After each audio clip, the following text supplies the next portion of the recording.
think we're live. Okay, sick. So hello everyone and welcome to another MAASIN Town Hall. Today's topic is going to be mental health and post-tour depression. A fun note about today's Town Hall is that it is sponsored by the UC Berkeley Band.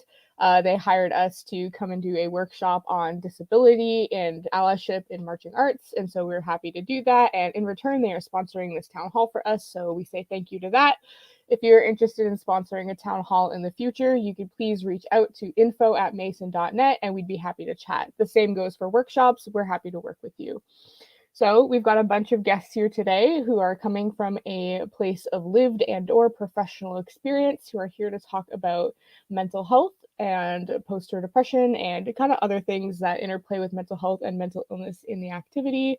And so if everybody could just quickly introduce themselves, that would be pretty rad.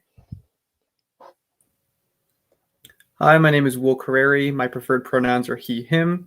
I marched with Jersey Surf in 2014. I was a part of their media team in 2017, and tonight I'll be speaking mostly from lived experience with depression and anxiety. Hi everyone, my name is LeeAnn Guidry. My pronouns are she, her. I have a lot of marching experience. I was a drum major for my college marching band in Louisiana. I was also a drum major for Louisiana Stars Drum and Bugle Corps in 2015 and 2016. I'm working towards a music therapy graduate degree, so I do have a little bit of professional experience as well, but I'm excited to share some things with everyone. My name's Kyle Jackier. My pronouns are he, him. I marched with Jersey Surf in 2016 and Blue Coats in 2017, 2018. I've also been teaching high school marching band for the past 5-6 years, I think. I kind of lost track. And I'll be mostly speaking from lived experience. My name is Alexandra Rathman. I go by Alex. My pronouns are she and her. I marched with Jersey Surf in 2016 and 2018 on trumpet. I also did high school and college marching band. I am working on my master's social work to become a mental health therapist, and I have some work experience with a psychology bachelor's degree in mental health, and I also have some lived experience. Go on. I'm so sorry. I forgot that I am teaching a high school marching band for the first time also. Nice. Well, thank you for joining us, everyone. I'm really excited to get to chat with you. So if we haven't met yet, my name is Rand. I use they and she pronouns for myself, and I am the founder of MAASIN, but I'm not the chair. We don't work like that. So I'm here to vibe with everybody today, and we're going to get chatting. So our first question that we have for everybody on today's panel is, what do you think the climate for mental health concerns and mental illness stigma in the activity is? Has this changed over time, and where do you think it's going? So anybody can feel free to jump in. There's no kind of set order. This is more like a discussion than anything else. So if you have thoughts, go ahead. So I think that the direction that the activity is heading right now, especially in the drum corps world, is a very positive direction. I think that there's definitely a lot of ways to go, but I think this past season, everyone, not just the drum corps community, but everyone was still recovering from the 2020 quarantine and everything that's been going on with COVID. And I think that drum corps have started to be a little bit more cognizant of struggles going on outside of the activity and are starting to be a little bit more accommodating to those issues. I definitely think that there's a lot that can be done to continue to grow. I think the big one for me would be including like a therapist on staff, because we already have like physical therapists. I think the idea of adding mental health specialists isn't a huge stretch. I'm pretty sure I heard of a couple corps starting to do that, but I'm not 100% sure.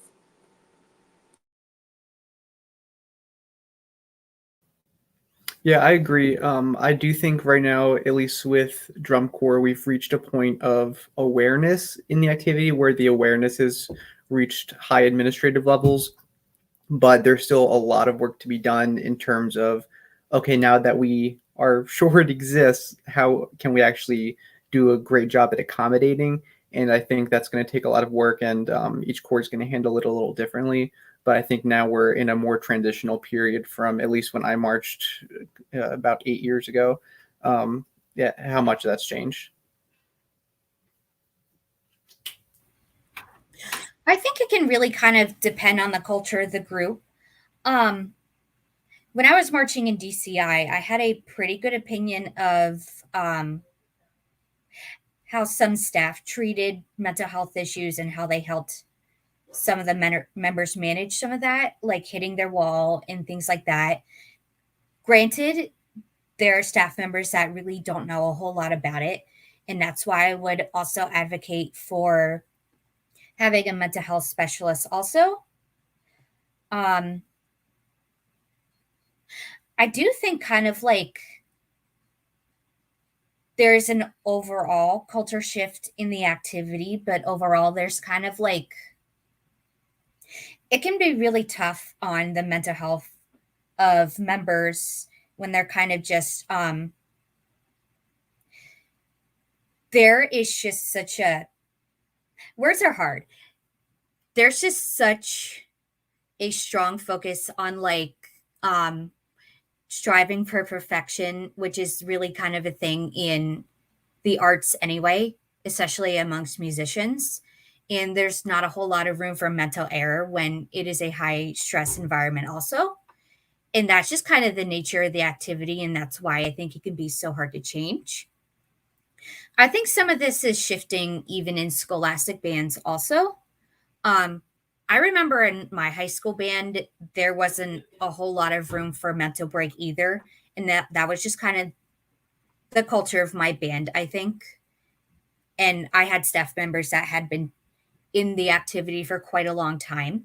But even in the ensemble I'm teaching in now, there is more room for kids to just be able to make mistakes, I think. And I think that's a big shift. Yeah, I definitely agree that there is a shift in mindset and attitude happening just overall in the marching arts, not just in drum corps, but also, in high school, in college as well. But specifically in DCI, I mean, there's this climate of just huge physical demand and huge mental demand. And I would even argue more of a mental load than the physical one, because you can train yourself up physically, but there's only so much you can do mentally with yourself unless you have support that you need. And it can also be pretty isolating too, to kind of go into this environment. If, you're going to, I don't know, Blue Devils or something in California, but you're from Louisiana, all your friends and family are here and they may not really understand what in the world you're doing and why you're paying money to do it. So yeah, I mean, I definitely think that people are becoming more aware of the type of mental load that can carry, especially to younger marchers, which is comforting for sure, because it wasn't like that when I was marching many years ago. It feels like now. So I'm glad to hear that that's kind of changing. Yeah, that's a really good point from everybody. So LeeAnn, I really like your point about how you can like kind of train your body, but it's a lot harder to mentally prepare for this kind of season, especially if it's your first time. So I think that leads into our next question pretty nicely, which is about the wall. So when people describe hitting the wall, it's kind of like when you reach your kind of like breaking point in the activity, you are super frustrated. This is in drum corps at least. You want to go home, kind of just like done, you're exhausted. And then you kind of have to get through that wall to go on to the rest of the season. So hitting the wall is a pretty common phenomenon among performers and even staff in drum corps. So where do you think the wall comes from? And how do you think people can either prepare to hit the wall or process hitting the wall and move on afterwards to have a successful season? At least for me, my wall was probably 2 to 3 weeks into the touring season after spring training. Spring training, I was lucky enough to have my old high school. That was our spring training site. And so it was very familiar, and I still had a lot of familiarity from the band room to the field.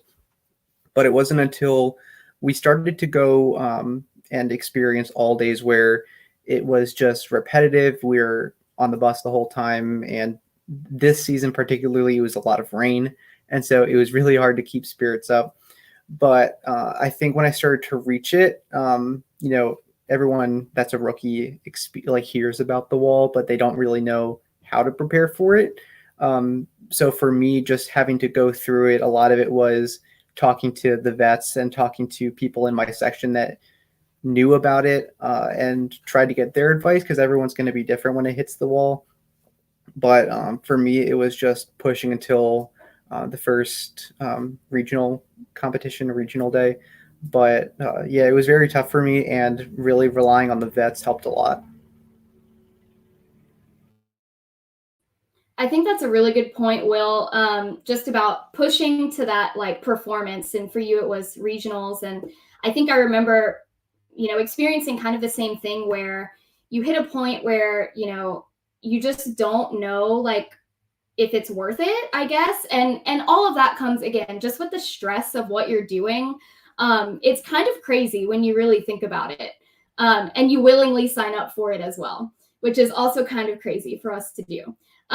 But it's so important to kind of like find the support, find what you're pushing towards, especially if you hit your wall or you get to that point early on. Some people like, well, you don't hit it until you're on tour. But I know in my experience, a lot of people hit it during spring training where we were still really at home. We weren't even getting on a bus yet. So trying to find something to look forward to, even if it's just getting onto your air mattress at the end of the day or taking a lukewarm shower. So finding something to look forward to. And I also, when I really think about what the wall means, it's burnout.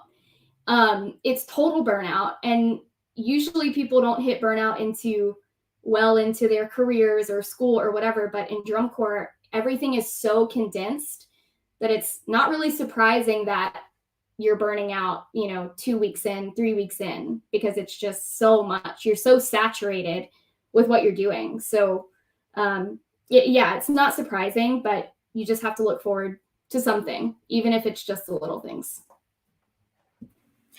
I would definitely piggyback off of the idea of having things to look forward to at the end of your day. Also, even shows, knowing that all of that work you're putting in is going to have a satisfying product, I think. And also Will's idea of really relying on vets that can not only help prepare you for it, but kind of talk you down and help you remember that it's part of the process and it comes to an end. Yeah, I think one of the thoughts that I have that's a little bit on a different path is, so like I've seen kids even at the high school level in band camp hitting what I would perceive to be a wall. And I think a big part of it is everyone perceives this activity so differently because it is such a weird activity. We all come from such different backgrounds. Like, so part of it for me is I didn't hit my wall until I started really struggling with my mental illness. Like I was pretty okay with a lot of the physical stuff and the music stuff because it's like I had a lot of experience backpacking and being away from home and stuff. So that didn't really, for me, that didn't set in. For me, it was I didn't properly set myself up for success with my mental health in regards to mental illness that I deal with.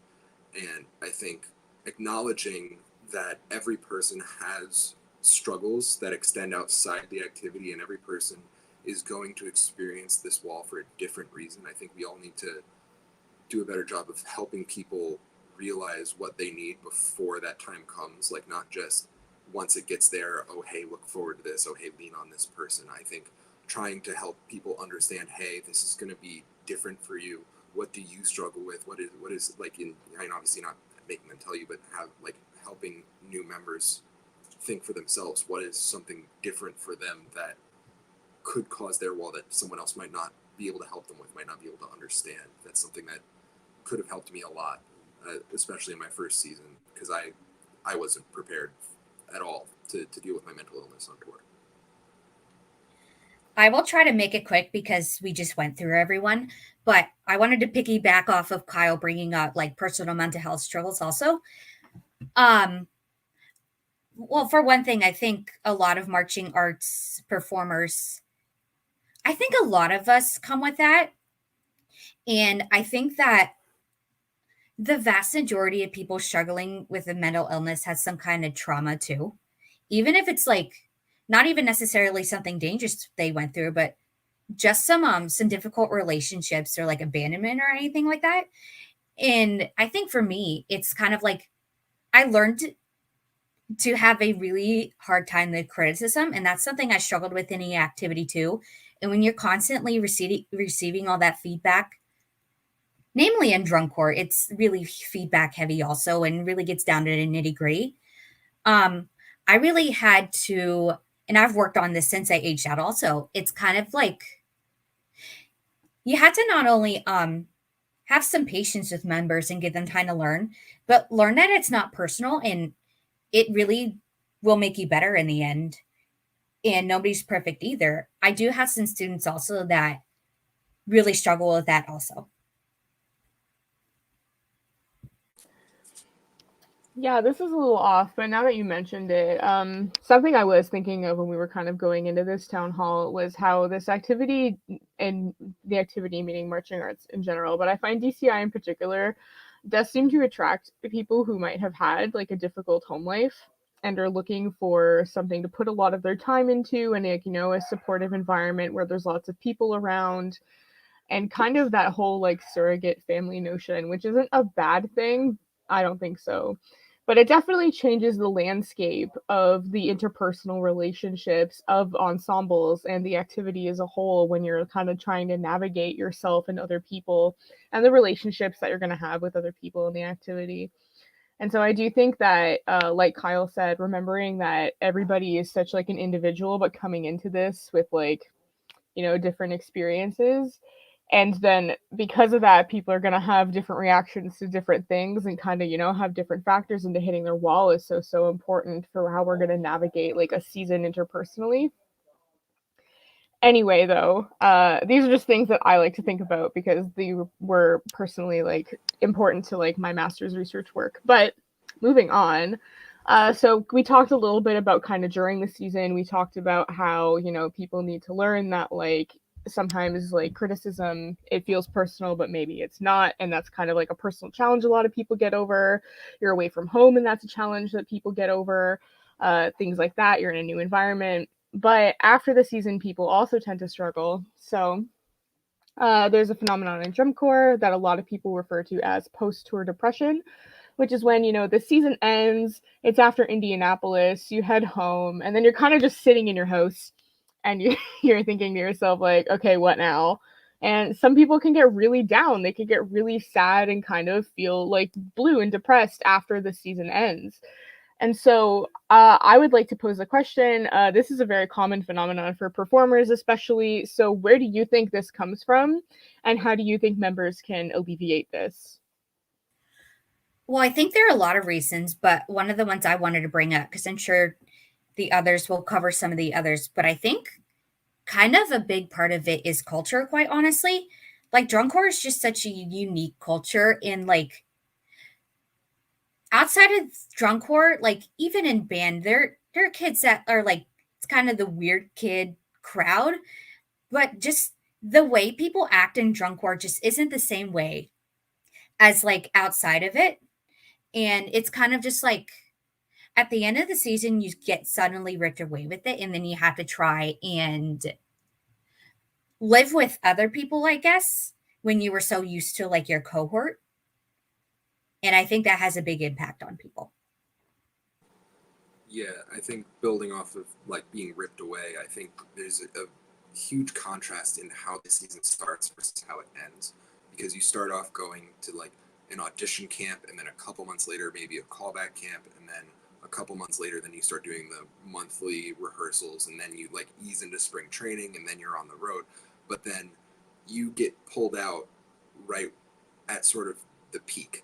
You get pulled out right after finals. You get pulled out, or whatever your final performance is. You get pulled out at when everything is sort of building to this thing you've been waiting for.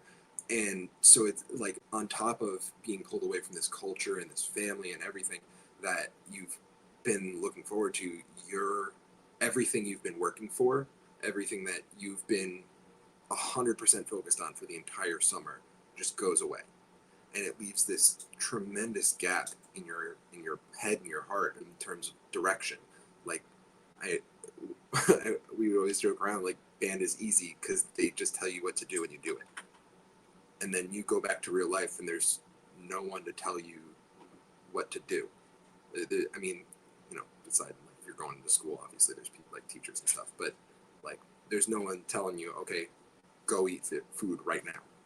Especially if you're going back into college and you're on your own. It's just a massive change in lifestyle.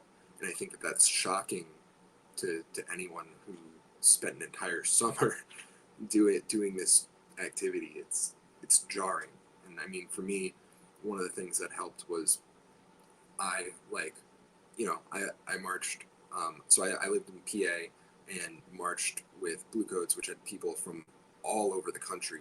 And so when I went home, no one was there. So I tried to find people from other corps who had at least somewhat of a similar experience and started talking to them. And if you can't find people from other corps, just try to throw yourself into something that you love. Like it's so important to try to backfill that hole. Otherwise it gets just sort of filled with darkness. Yeah, and I think that filling that hole is probably a lot easier for maybe younger marchers and maybe younger corps. I remember, so my first year marching, I was in between my junior and senior year of high school. So it was a little easier for me to leave drum corps and go straight into what was remaining of band camp and then start school. And then I'm doing band practice. So I was kind of still in that environment, I guess, where it was very structured. I was still under my parents' house, things like that.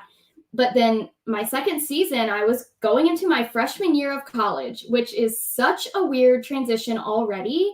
And then you throw drum corps into the mix. So it's the exact same thing that, you were both saying, is like, you work so hard for all of this stuff and then you go into an environment with literally no structure whatsoever. Like, it's up to you to do it. And you're already dealing with just like this weird like imbalance of emotions and trying to process what you just did for like 2 or 3 months. So it's very, very confusing, and there's a lack of routine. You're also not moving your body as much unless you are in band or you're keeping up with whatever routine you had. So I think the biggest thing for me was trying to keep the routine as steady as I could. Like, okay, I'm going to wake up, I'm going to eat breakfast, then I'm going to do this, then I'm going to do this. And I was kind of robotic for a while, but it helped me ease into things. And of course, staying in touch with the people that you are closest to, even if it's just phone calls, FaceTime, Skype, whatever. And if they're close to you, like geographically, obviously, get together with them, have coffee, have dinner, do what you do. It definitely makes things a lot easier to transfer out of that. Yeah, for me, I also marched in between my junior and senior high school years. But for me, it was actually harder because, and Coors mentioned this for rookies the first time they leave the season, is you have this perfectionist mindset leaving the season, and they try to warn you not to bring that back to your high schools because that's a problem. You almost seem like a dictator yourself when you go back to these high schools. And for me, as far as I know, I'm the only person. I was the first person in my high school to march drum corps, be part of the activity at all. And as far as I know, there's only one person who followed me after that. But for me, it was getting out of that competitive mindset and that perfectionist mindset and remember to have fun with it. And thankfully, I had a band director who allowed me to, once a semester, would let me give a presentation on what drum corps is to my band. And so that allowed me to kind of get like my drum corps fix a little bit of still having those conversations, which was nice. And yeah, I think as everyone else mentioned, it kind of just comes from a lack of, the routine afterwards and missing the people you spent all those months with. It almost feels like when you finish a TV show abruptly, you spend all those seasons watching and growing with those characters, and then just stops for the season finale and you don't know what to do with yourself. That's kind of how finals feels like when you leave indie. It's just an abrupt end, and it's something we all go through, and something that's hard. It's just finding your little way to keep going with it. I do want to throw out there that I had that same experience with my college marching band also, because it wasn't like I went to Edinburgh University, and the college band was like more just for fun and just to do bando stuff. And a lot of people were there just for fun and to get an A in a class, in which quite honestly, there's nothing wrong with that. But I definitely took that mentality home to it. And somehow I made friends, especially since drunk corps, I think, made me more goofy and outgoing kind of. But quite honestly, I was just struggling with the just kind of anger and upset with my season abruptly ending. And just sometimes I wasn't very nice. I'm going to throw that out there.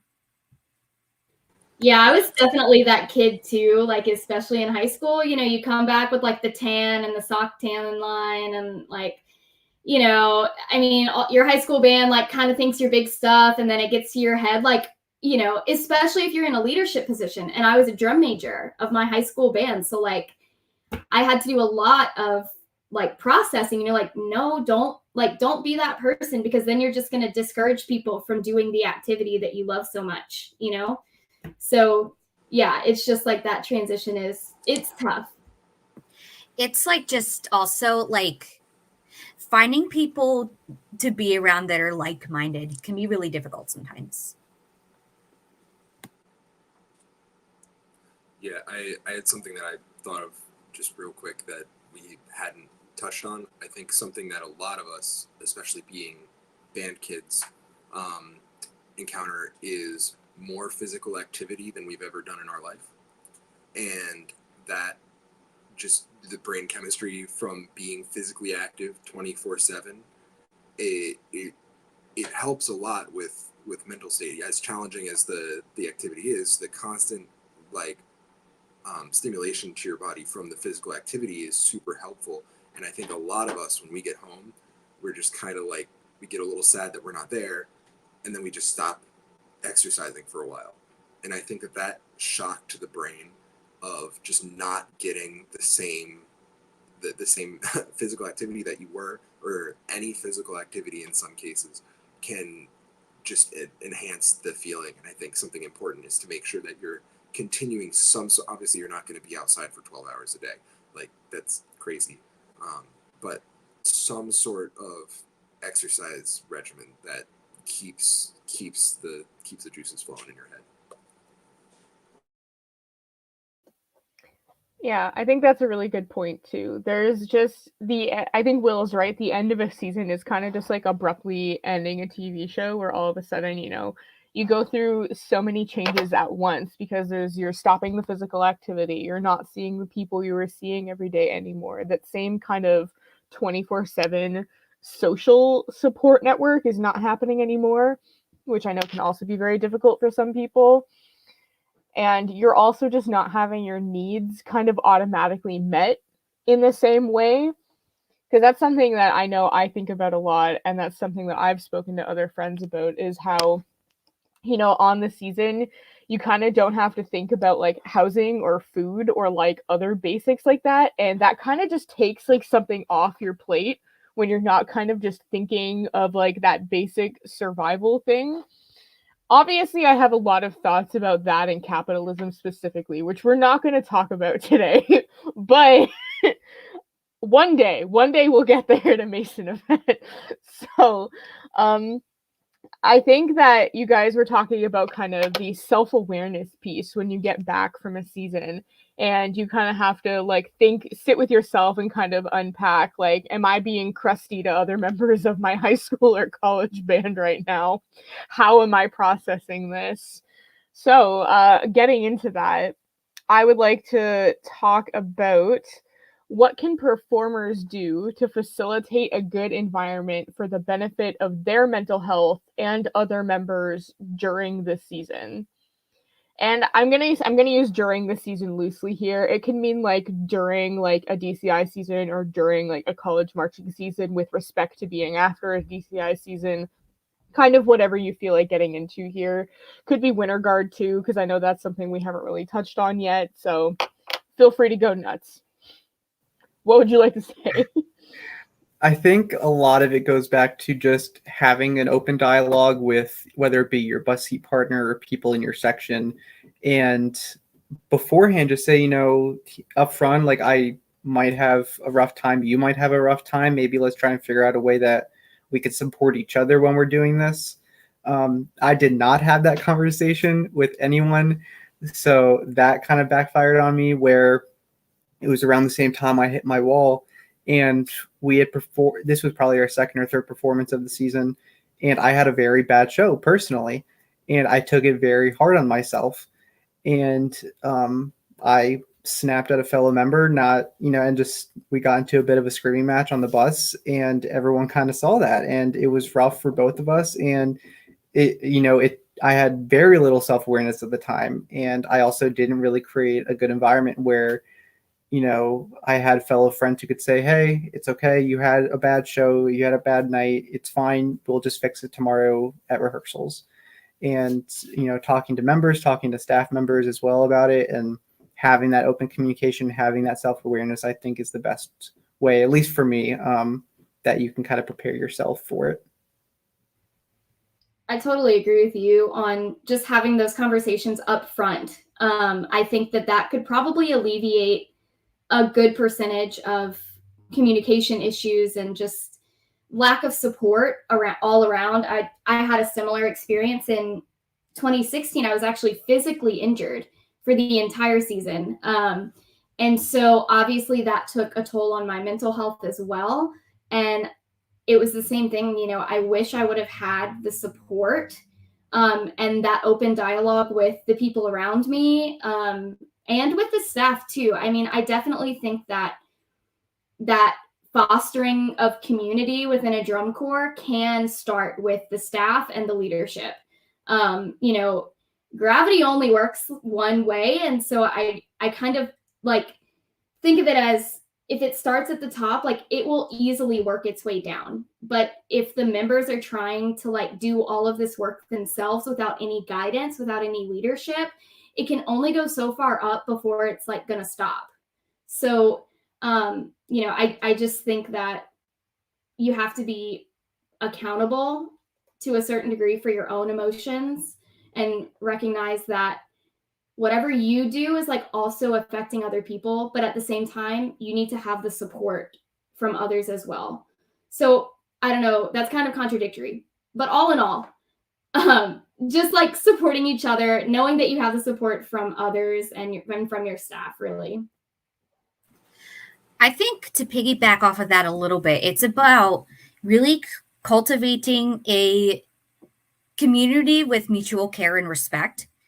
Like, you just have to mutually support each other because you're all dealing with the same thing. LeeAnn, of course, said a lot of what I would have said about that. But it's also just kind of like, yes, accountability for your emotions, which also means treating other members kindly, like tolerating differences and not junior teching each other, and being nice when you are trying to help each other, and just being aware of when your frustration is getting high.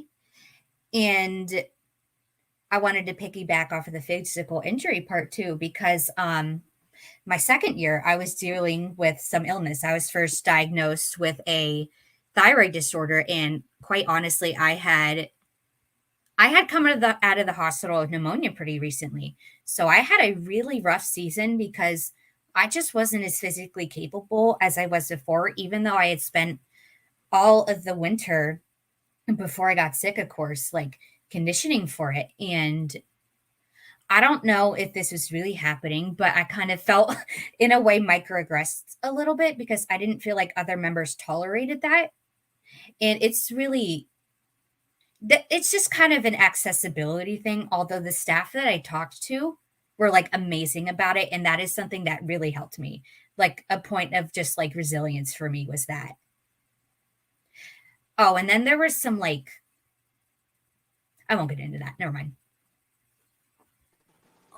Yeah, I think one of the things that we're all sort of touching on is getting out ahead of it and like getting out ahead of the challenge. And I think one thing that doesn't get talked about enough is understanding when you're ready to enter the activity.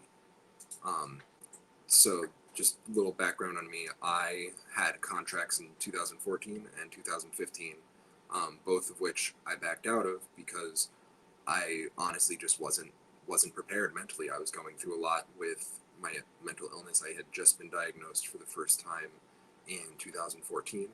So having people around me who were helping me understand really what I was going to get myself into if I did this activity and how much more strain was going to be on me, and like basically I wasn't going to be able to devote the energy to focus on myself that I needed to. And like, this is a wonderful activity, but also your health is always more important.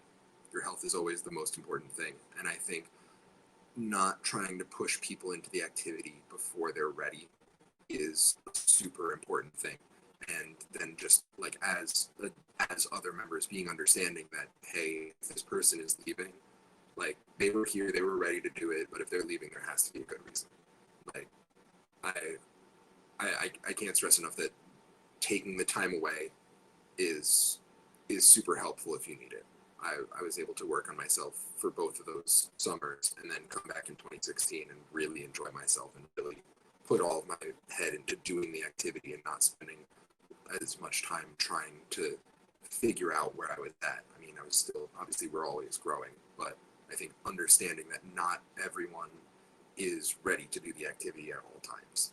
I think that that's something that doesn't get talked about nearly enough. Yeah, 100%. And I think the answers you guys just both gave, so like Alex and Kyle, kind of really nicely illustrates the dual responsibility of the individual and the ensemble.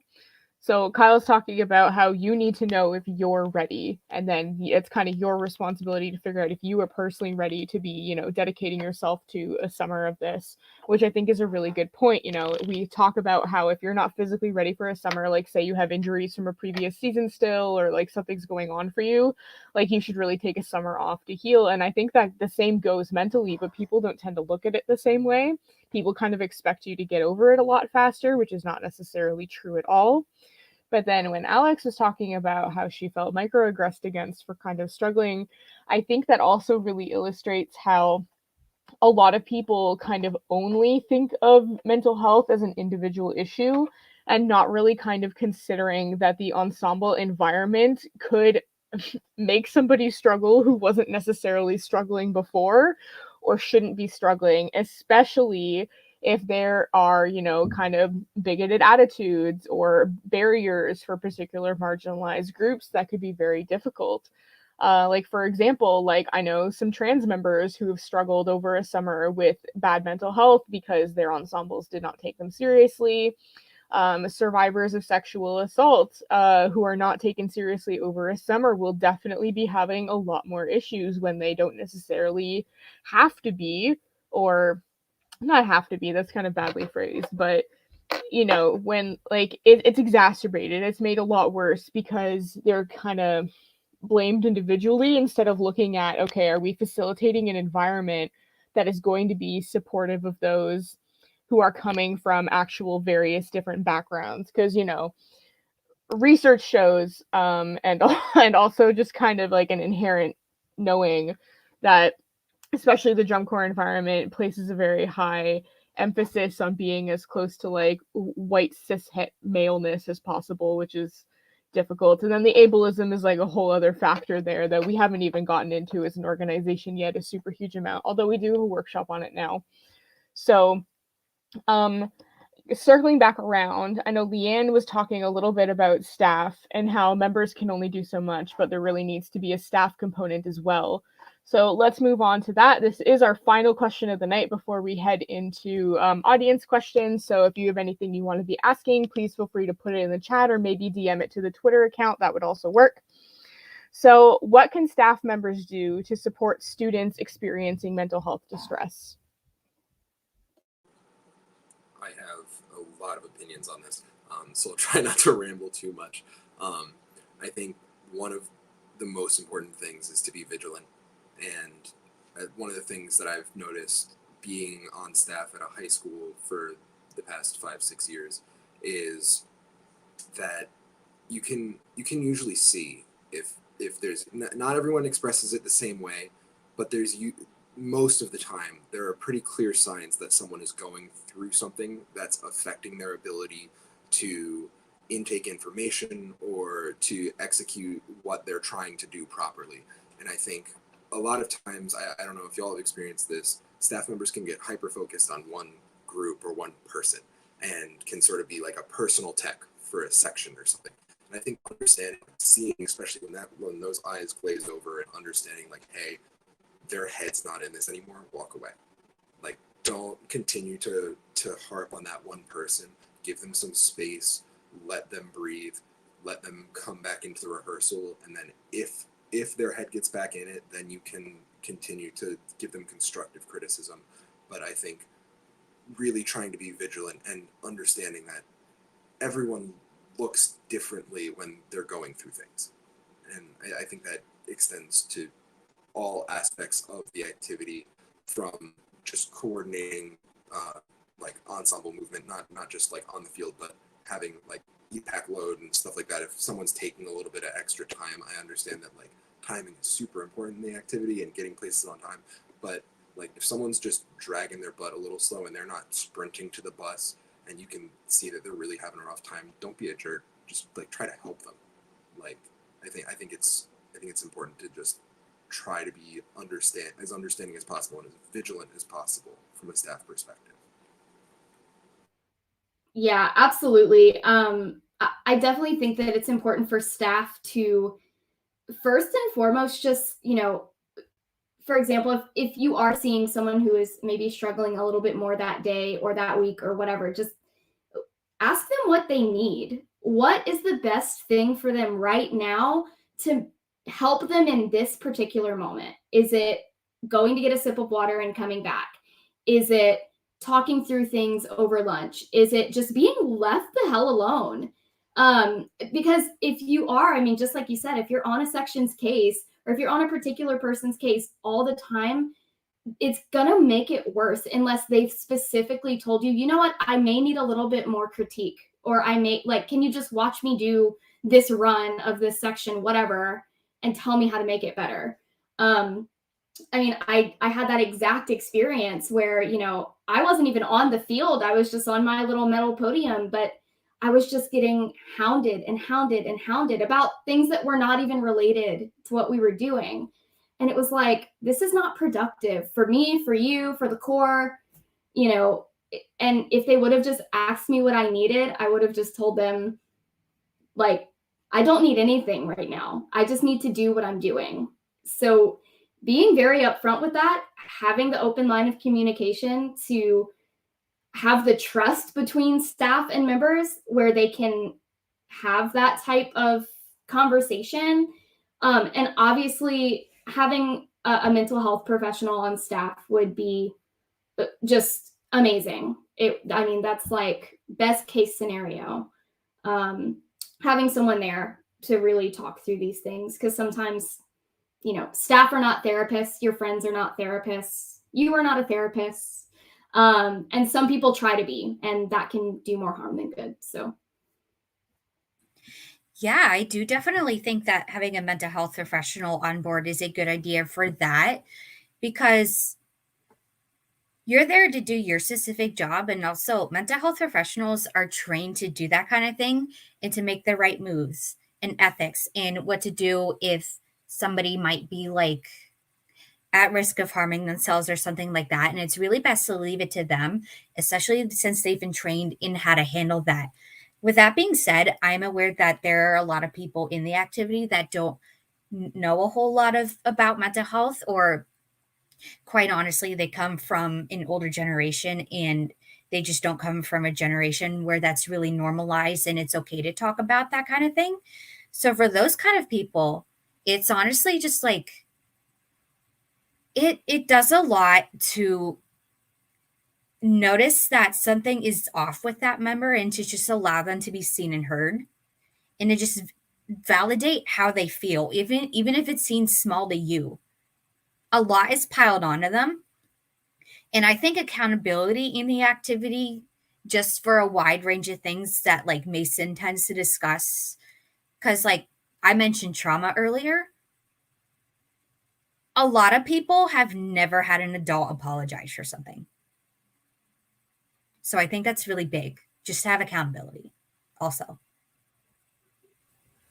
Yeah, as LeeAnn and Alex said, I also don't think we should expect this core staff members to know how to handle the situation as much as point a student in the direction that they need to be in. So I had a tech who marched drum corps for half a decade, and at no point had he hit a wall. He had no experience with the ups and downs of the drum corps. He mostly just saw it as a fun activity to do, and that's fine. That was his experience. But for someone like me who had a little harder time during the season, he said, well, I'm probably not the best person to talk to about this. Instead, you should go talk to this person. And so even though he himself could not offer the support that I needed, he at least pointed me in the direction of somewhere that I could receive it. And just because, not like everyone said, they're not therapists, but at least you could point them in the direction of someone who can assist in some way, if it's professional or just for a little bit of emotional support. It's going to go a long way, because corps aren't going to have, every corps is not going to have a mental health professional on tour next season. That's completely unrealistic. But I think something should be done to help students that are still in those positions. I did want to throw one more thing out there, especially since this might be helpful to like corps that may not have a mental health professional in the upcoming seasons. In all 50 states, and I believe in Canada also, there you can dial 211 to help you find like resources in your area, like even like that kid's student's hometown, or maybe you're on tour somewhere and you need to get someone emergency help. That's a good tool to have in your back pocket, I think. And I think a lot of people don't even know that exists. I just wanted to throw that one out there because I think everyone should know that. No, I think that's a really good point. Because I know we've kind of mentioned repeatedly that it would be like, I guess, ideal for every corps to be connected with a mental health professional who can help out with their members. But I think, honestly, unfortunately, Will is right. I do think it's a little unrealistic to expect that every single corps, especially when there's such a disparity with corps that have like a lot of resources and corps that operate off like 3 jelly beans and a dime somebody found on the sidewalk once. So it's like, it's a little difficult to kind of expect that all of the time. But because most corps have it in their mission statement or whatever to, provide like a fun, safe educational environment for members, I think that part of that is knowing that if you don't have all the answers, that's perfectly okay, but you should be willing to help connect a student to somebody who can help get them the help that they need. So being knowledgeable on like helplines people can call. So if a student comes to you and they're experiencing distress, but you're like, I don't know how to handle this, you can at least like, help them get in touch with somebody who could help and like talk them through something. Like that would be fine in and of itself. And then I don't know. Honestly, I have a lot of feelings on like what we should be like providing for members, because I really do feel like if we've got students in the activity who are in training to become mental health professionals, we should be able to set up placements or something, but that's like a whole other like legal and academic battle. So who knows if that'll ever happen. Moving on from that though, it doesn't look like we have any community questions. So I would like to ask whether anybody has any closing remarks they'd kind of like to share, whether there's like one last thing you'd like to share with everybody before we totally wrap up.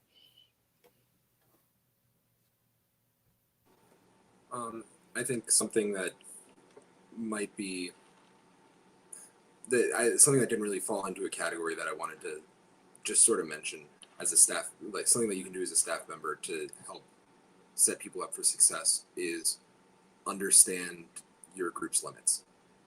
Don't be so ambitious with a concept, with logistics, with scores or whatever, that you blow past entirely what's achievable. I'm all for challenging people, but when you put something on the field and we do have such a perfectionist mindset, it can't be something that's, oh, hey, there's this really crazy idea I had. It'd be really cool if we could do this, without regard for what the members are going to have to go through to achieve it. I think that more thought by, I think a lot of people do a good job, but I think that more thought can be done by certain groups that I've seen. To more thought can be put into it to better help the members achieve their goals. You know, one other thing that kind of didn't fall in the category for me was going also into like the post tour, where after my first marching season, I realized, you know, I was burnt out. It was a long season for me, very rough on my mental health at different points. And I made the decision that I wouldn't be returning the following season. And that was my personal decision. I was okay with that decision, but that wasn't necessarily okay with the Corps, with vets that were also going back. It was a little hard of a pill to swallow for them because, you know, Corps love having vets return. And so I think if you are contemplating, you know, going back, but it wasn't necessarily the best environment for you, maybe it had nothing to do with the Corps, but you yourself, you know, don't be afraid to, you know, go in a different direction with the activity. I love the marching arts. I just decided that after that season, being a part of it as a marching member may not have been the best way to still be involved with it. Yeah, I also think it's really important for people to know, whether you're in marching band, in high school, college, or in DCI, you have permission to speak up for yourself. And you also have permission to leave if that is what you believe is best for you.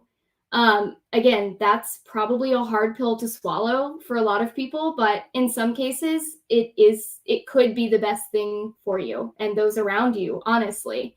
If you're just pushing yourself and pushing yourself and pushing yourself, and then you injure yourself, and then you're, you know, like, there's just so many things that can happen. Or if it's just taking so much of your energy and your soul to continue on with something and you're not being heard or validated, you have permission to do whatever you need to do that is best for you. And if your organization cannot handle that, then it's their loss. It really is okay not to age out. And like, there are other ways to give back to the activity, like Will said. Like, I think I aged out at kind of the right time, considering maybe I shouldn't have tried to age out with the health issues that I was having. But I think being able to give back to the activity by, well, now I'm a high school instructor, and being able to bring like the social work and mental health skills I'm working on to the activity when there's not a ton of that so far, I think that's going to be really rewarding. And just kind of the diversity piece. Yeah, of course. I think that's something that people overlook so much, is that, you know, we put so much emphasis on uniformity and being part of the team, which is great. And that's something that most of us really love about the activity, is that being part of something. But sometimes people's individual agency gets a little lost or unfortunately crushed in certain organizations. And so we've said it before and we'll say it again, as an organization, it is always okay to walk away from a situation that is hurting you. And it is always okay to advocate for yourself. And if you're having trouble advocating for yourself, you can reach out to other people who will help you advocate for yourself and stand with you while you do that. And so I think that's a really lovely note to kind of end everybody on. So thank you so much to everybody for participating today. I'm really glad that all of you could be here. I wish you the best in your continued advocacy and educational journeys. I know that we are going to be seeing Alex and Will again at our next town hall, which is actually coming up in early-ish October. That will be on neurodivergency in the marching arts. So we are really excited to hear from community members who are autistic and community members who have ADHD on how they navigate performing and being staff members. So really hope you're excited for that too. Stay tuned for more announcements on events coming up, such as workshops in October and November, and of course our October and November town hall details. And yeah, thank you for coming today, and we hope to see you again in the future.